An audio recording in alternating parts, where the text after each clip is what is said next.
got really in mind, bro. You can touch on so much shit. Man, I appreciate you telling me that, man. Yeah. I'm gonna take that compliment and run with it. And we got, also, you know what I'm saying, we got a couple, you know what I'm saying, 1 or 2 other members of the squad, you know, that are, you know, into fashionable things and whatnot. And I know I see a couple of interesting conversations. Yeah, for sure.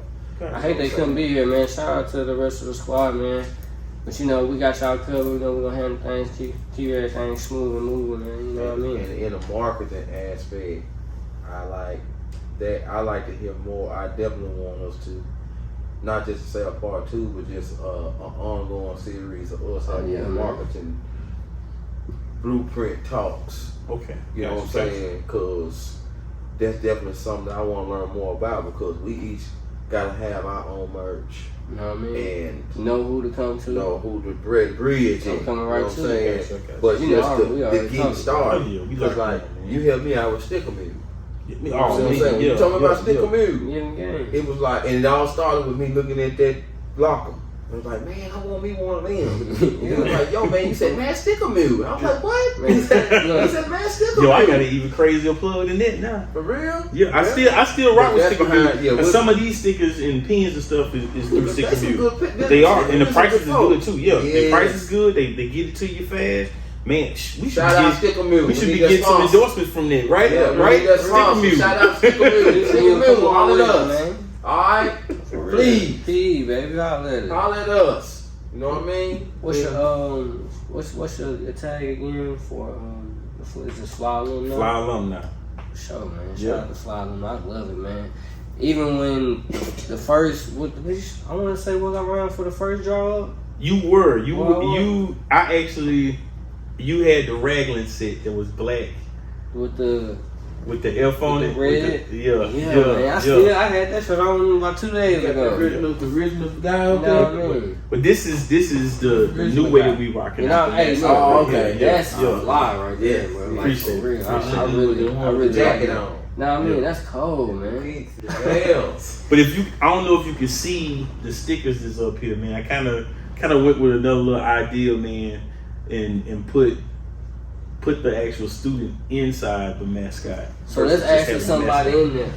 Well, see, this was the that's like having the logo for the school, right? Or the avatar. You know how you got the Colorado got the Buffaloes, right? Yeah. So Fly Alumni is kind of like, you know what I'm saying, that's the fly, you know what I'm saying, for the school. Yeah. But I went a different direction. I don't know if y'all can see this down here, but I'm gonna move this one. But just to show you, you got the black boy in the actual mascot suit. You know what I'm saying? Gotcha. That's fine. Let me show the camera real quick. And so I got some bucket hats that's gonna be coming with that real soon. Bucket hats? Yeah. Bucket hats are 50 because you got the big man, look, listen, I got all the hair on top of my head too, you know what I'm saying? Now I didn't have this at first, but yeah, I actually got them. I got them in the extra large and the 2X sizes also on the hats. So you're gonna have like 8s, 8.5s. So for cats that do got the locks and the froze in the hair, you still gonna be able to fit the bucket hat. And the bucket hats is cold because they're reversible. So like you got the sublimated side, and then you got the more Fagor style side. Oh. So it's not the long fur, but the short fur. Then you can flip the head out to the other side. It got the other images on. I like that. Yeah. Yes. We need that. I didn't even mean to get into talking about the brand. But I'm sorry, my bad. But you know what I'm saying. Just to follow up on one of the last questions. You know, he had to step away from me and have a little swag. As far as the store, like, what are some of the what's some of your goals for this year that you are that you're gonna accomplish? For as far as store wise, like how you said that. Some of the goals that I'm gonna accomplish this year, or one major goal. You know what I'm saying? My real talk, man, is as real as I can put it to y'all. My major goal is to get to the point where I don't have to be in the store as much as I'm in the store. Gotcha. Like I still want to be a part of the day-to-day operations, but I want to build a store to the point where I can help some students. You know, put some students in there. You know, maybe a person that's looking to be an entrepreneur for themselves, bring them and put them in the store. You know what I'm saying? I made this initially to get away from working for other people, but I would like for this to be a chance to show other people how to get away from working for other people if they want to learn how to do it. And if they want to work for somebody and they just have a passion for fashion with the rhymes or whatnot, but if they just got a passion for fashion, a place where they can come and feel at home doing it, man. I want us as a people to be able to curate our own fashion more than anything else. Hopefully this year we can just have just a real crazy fall with new gear and get more foot traffic towards the store, so that we can accomplish those goals. You know what I'm saying? So hopefully over these next 2-3 years we can have an upscale like what I was talking about. Okay. You know what I'm saying? But I want to be to get to the point where I'm out of the daily grind of the store and more and more to just kind of quarterbacking. Okay. Instead of being the workhorse, you know what I'm saying? So one more piece to the last thing.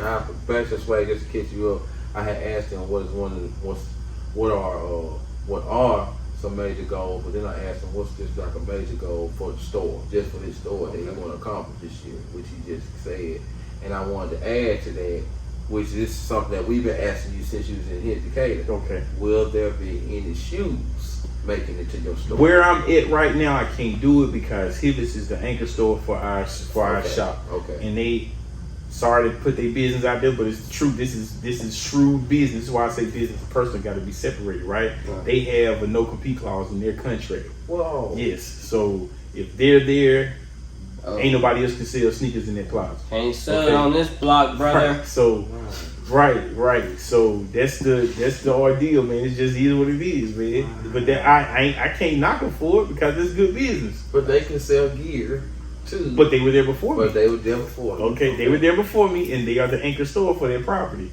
If a lot of people don't know, they bought City Gear some years back also. So there's a Hibbs and a City Gear in my shopping center. They both can sell sneakers, but I can't sell. Oh, okay? Right. Like big brother, little brother. Right. But again, I'm not mad at them for it because that's shrewd business and that's real, right? Sure. So this is the thought process though. We want to change that. What has to happen is my people got to support me. I got to give them a product worth supporting first off. First, I got to do that. I have to give them a product worth supporting, which I believe we're doing it. Mm-hmm. Customer service is there. I know that I have high quality gear that I'm selling there, sure. And we're giving it to them at a great price also with great customer service. So we have a product that's worth supporting. If my people support me, okay, sure. Then we start to make leaps and bounds where we make more money than them on the gear part. They're gonna have to stop selling clothes because nobody's gonna be buying their clothes. Exactly. Okay, and if that happens, then what happens is they can't be in their spot no more. They decide they want to leave. Now I ain't trying to be in their lane. I never was trying to be in their lane. I wanted to be in my own lane. Sure. Okay, because my thought process about fashion sense is different than theirs anyway. They try to sell a lot of Nike, a lot of Jordan. I'm not mad at Nike and Jordan, but there's other stuff out there. I don't see Saucony in their store. Right. Okay, I barely see Puma in their store. It's a little bit. Barely see Puma in the store. You don't see Pony. You don't see Ruse, you know what I'm saying, in the store. You don't see black brands like Black Leaf in the store. You don't see Sire Collective in the store. You don't see that type of stuff in the store. You don't see, I can't remember the name of the guy's brand. Forgive me, because I'm not going to throw it out there so I don't muddle it up. But you don't see Creative Recreation or nothing like that in the store. You don't see our stuff in the store, and you don't see some of the smaller brands under Nike that's out there that's still making really dope stuff in their stores. If I was selling shoes, I wouldn't even be try to sell the same thing they had because they got what they got down there.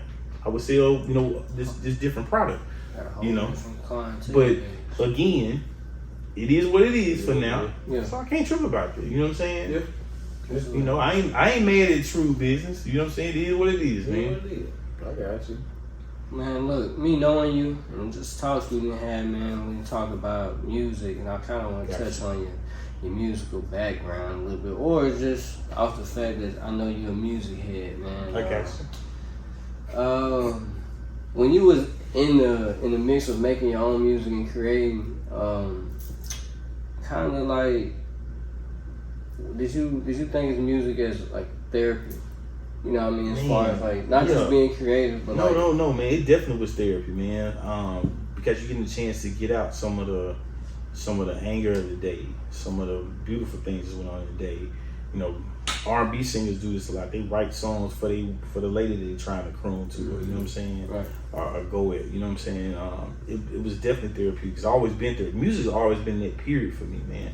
Touch on it a little bit, man. How did you get into it? Like, what man, listen, you know what I mean? Since I was knee high to a duck, my mom and dad had music playing all the time. You know what I'm saying? Like just constantly playing in the house. You know what I'm saying? My mom is like that right now. She never turns the radio off. Gotta have it on. Like it don't ever get turned off. Like I'm serious. I can call my mom right now and be like, Mom, what you got playing? Oh, I got this playing. You know what I'm saying? And that's how my mom and dad was. My dad had so many records in the house, man. Like, man, like it was like a library. You know what I'm saying? Sure. You know, and so from that, I was always into it. My uncle hit me with Radio from LL Cool J's, my first actual rap album that I had, and he hit me with that, and I was hooked on rap ever since that came out. Man, you know LL was a big influence for a lot of people. Man, LL was. I don't even gotta get into it. When I'm alone. Man, listen. Like, nigga, you be alone, you a superstar, what you mean? I'm alone right now. Oh, girl didn't even talk to me in school today, man. Trip. And then come with, you got to turn you all the way up. Man, listen, man. LL was hit, man. Yeah, okay? But that's what brought me into liking rap was LL, okay? And shout out to his DJ Cut Creator, because Cut Creator made some crazy beats back in the day, and nobody talks about how crazy he was. Cut Creator was amazing, okay? God. But anyway, that's what kind of got me into rap. My Uncle Thomas giving me Radio by LL, and after that I wanted every rap album I could find. I mean, like, by hook or crook, I had to have it. You know what I'm saying? Sure. Stuff my mom ain't want me to have. I'm hiding in the ceiling in the house and stuff. You know what I'm saying? Underneath the mattress, stuff she ain't want me to hear. You feel me? NWA. You know what I'm saying? Ice-T, Colors.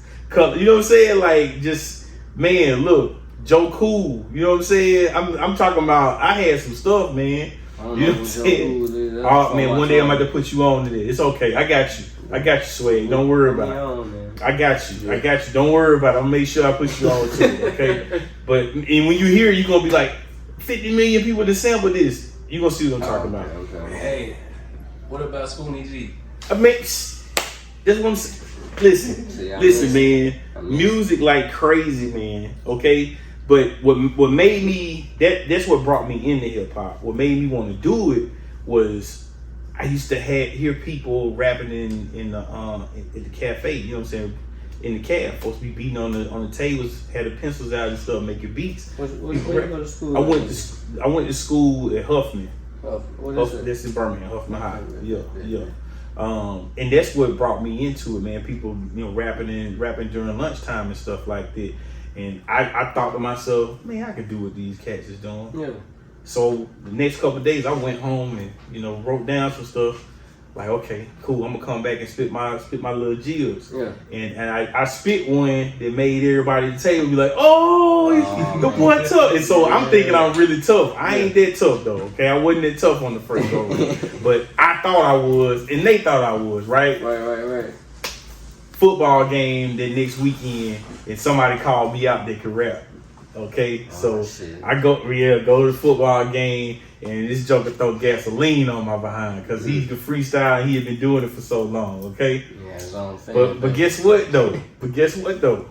I got that mind about me where I'm like, I'm gonna figure this out. I'm not gonna give up. I'm gonna figure this out. Sure. So the whole next week, anytime I had a moment, I'm writing. I'm trying to memorize it. I'm writing. I'm memorizing. Another football game coming up. Hey, bro, I got you this time. Man, whatever. Everybody laugh about it. We got there the next time. Go down. Yeah, because see, he thought it was just going to be one round like the last time. I hit him, boom. He hit me with something. I came back, hit him again. Oh, you ain't got nothing to say. Hit him again. Yeah. Oh, bro. I went in like 64 bars on this cat. You know what I'm saying? So Overworked. overworked him. Everybody's like, oh yeah, he got you, bro. You thought it was gonna be cool, but nah, he got you. And after that, everybody would call me Contagious. After that, that was the first rap nickname I got was Contagious. That's fire. And I never really liked the Contagious nickname, but I rolled with it because everybody would call me that. Yeah, it's different from when like you picking your own name than the people giving you a name. Bro. Yeah. I didn't pick Swag or Swag, and like niggas just was calling me that. So it just I didn't want to disappoint the people. Hear me? That's what happened with me. Everybody like Contagious. You know what I'm saying? I was like, okay, you know what I'm saying? I said the word Contagious in the rap, and I think that's what made people stick with it. But I never said that was me. You know what I'm saying? But through high school, that's what everybody called me, Contagious. You know what I'm saying? And it's like with Cookie. My grandma gave me that name. You know what I mean? But then the Cooks. But when people started saying Cook. Yeah. That's when it started changing. Because people in school was calling me Cookie. But then Cook came like once. And people just started adding stuff to it. They come with the name. And that came from my cousin. You know what I'm saying? Because he was doing it. But see, he messed around. He ended up being incarcerated. Yeah. So all the other little cousins kept continuing talking like that. Yeah. And I just kept it going. That's lit. To where, but I didn't create that. Yeah. Because if you ever see this, I didn't create that. I'm just That's keeping how it alive. I know. That's The all I'm doing. noise. Because ain't nobody, because the first time I heard another rapper say my nig, and I was thinking we was the only ones that said that around here. But then I heard like different rappers say that. I'm like, I'm looking like, what? They might. Somebody could Like, say what? that. Know me? but when you take the G off and just say the name, that's still surviving. It's trademark. Nobody's saying that. I say that. I can put the name right here on my shirt. That's lit. We created that.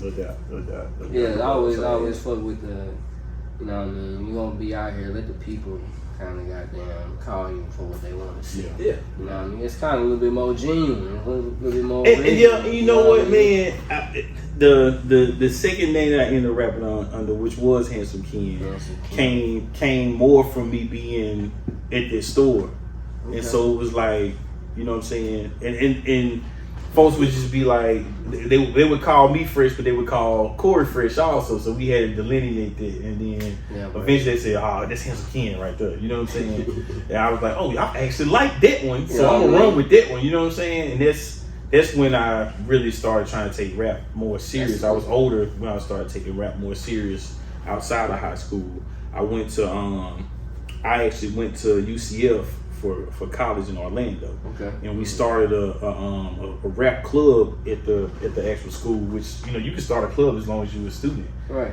But we started one called Hush, which was hip hop's underground safe haven. Hey. And that's lit. yeah. And what was dope is I'm always a stickler for finding out what rules you can be in and break, how you get money and stuff like that, right? You get in here with y'all, man. So I went around with the petition and had people sign it, you know, that would be cool to have that club and all, and then they started funding the club. The club's still going on right now. That's lit. To this day, it's still going on. Yeah. That's super far. I thought you was reaching out for something. You good? Oh, my arm killing me. Okay. But yeah, man, when I came back from UCF, I got back with my partner Q, who was a little bit younger under me, DJ Cousteau. What's up, yo? And my little brother Luke, who is Luke Limelight, what's up, who is signed to C Gutter Productions right now. Back then we were SWAT Team Productions. Okay, that was y'all, you and Q? Me, Luke, Q. Okay, all three. And so we did tracks for Birmingham J and Venus and, you know, a slew of other people. That's what's up. Down in Birmingham, man. Cottage Board Records and all that stuff. Man. So you did, you said Birmingham J. That song, My Swagger. Y'all did that beat? We didn't do My Swagger. We did back it on up like a U-Haul truck. Which Okay. we got. Man, listen, It's crazy how I know that. Yeah. So we did the sample without asking for the sample and stuff. So it kind of got us kind of got us banned. You know what I'm saying? But all publicity is Yeah. Didn't he have a song called Pirate Spot? yeah. Don't ask me how I know this. So when you were telling me you wanted to run with the Fresh to Death name again, I was like, yeah, you should have did that. Just stir it back up. Y'all know what's going on. Y'all know what we're doing over here. Come on. We legit, baby. Hey, man, we can be legit, too, man. This is legit business, man. No doubt. We just doing so much flavor. Man, listen. The only reason we didn't keep running with the name, man, is just like they try to drag us, bro. Yeah, bad. When I say they try to drag us, man, my brother C did 18 months in the Fed behind it. Which they I ain't even gonna go into everything, but he ended up doing that, man. Like I was his only lifeline. I'm sitting there taking, writing down what he tell me to take to his wife and stuff like that, man. You know what I'm saying? Like she got real. Yeah, she got real and got crazy. And then the funniest thing, and I'm not gonna talk about this heavy, but yeah. Funny thing about that, man, the sheriff that popped up on us is in jail now because he had been doing a lot of dirty stuff, man. Karma. He ended up going to jail because they raided some guy's house thinking he had drugs, right? And they did it super early in the morning. They didn't know he had cameras in the house. The girl that he was with, they wouldn't let her get dressed. So they had her just butt naked in the bedroom for like 3 hours while they was going through everything in the house and stuff. Right. So they went and investigated it when he came into court and supplied the camera things showing I don't do nothing like that. I got cameras in my house. You got video the last couple of weeks, all of this stuff going on in my house. You know what I'm saying? And then he had video of what they did when they busted in on him with the warrants and all, and they wouldn't let her get dressed. Like she had clothes there, but they wouldn't let her get dressed. Wow. You know what I'm saying? But end up finding out he dirty. The lawyer that they had at the time, the DA that they had was dirty. His behind ended up losing his job, ended up having to pay a whole bunch of what they call restitution and stuff like that. He didn't go to prison, but he had to pay a whole bunch of restitution. Yeah, all that stuff went on crazy in Shelby County, man. You know what I'm saying? Yeah. Yeah. Man, that was.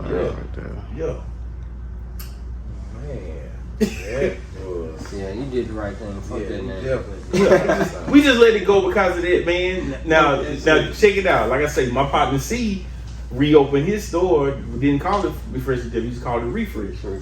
So if you go to Birmingham now, it's Refresh Clothing. Which the funniest thing and the craziest thing about this also, telling you about Cottage Boy Records that we work with, right? They had a store. They had a store called Music and More in West End. C got that slot for his store. Damn. Music and More is now Refresh Clothing. Hey. Yeah. Shout out to Akil, man. Akil, look, he was the owner of College Boy Records.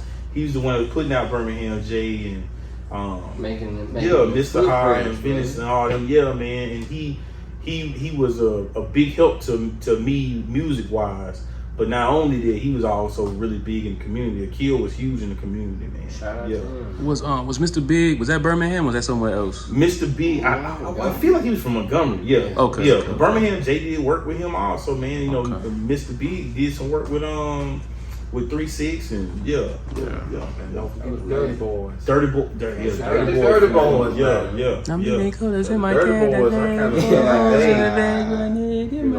of feel like they gave us something that we need. Man, it was tough, man. You know what I'm saying? It Rich was Boy tough, did man. his thing, but the Dirty Boys was different. You know what I'm saying? Man, Candyman and You know what I'm saying? That was tough, That's a man. classic album to me. For us. It's that Dirty Yeah, Boys. hit the flow. It's Yeah, man. Pimpin' the Gangster. Gangster. They was tough. Yes. Very tough. I'm gonna tell you who else was tough, and y'all might even know about them. If you ever get a chance to look them up and find them, and you can find it. Red Light District was crazy in Birmingham. They was like the outcasts of Birmingham. They was cold. They were deep like that. It was two of them. Red Light District was hard though, bro. If I can ever find some of their music, I'm gonna let y'all hear. Y'all gonna be like, what the hell? Cold. See, stuff like that. Cold. Yeah. All right, man. I'm gonna shoot off just a couple little questions and see where your mind. I'm gonna try to keep it kind short. of My like bad. random. This is some short questions, man. Just it's kind of like a segment I want to start, but I don't know how the hell I want to introduce this shit because it's like it ain't no quick time or slime to shout out to y'all, but it's just I just want to see like where your head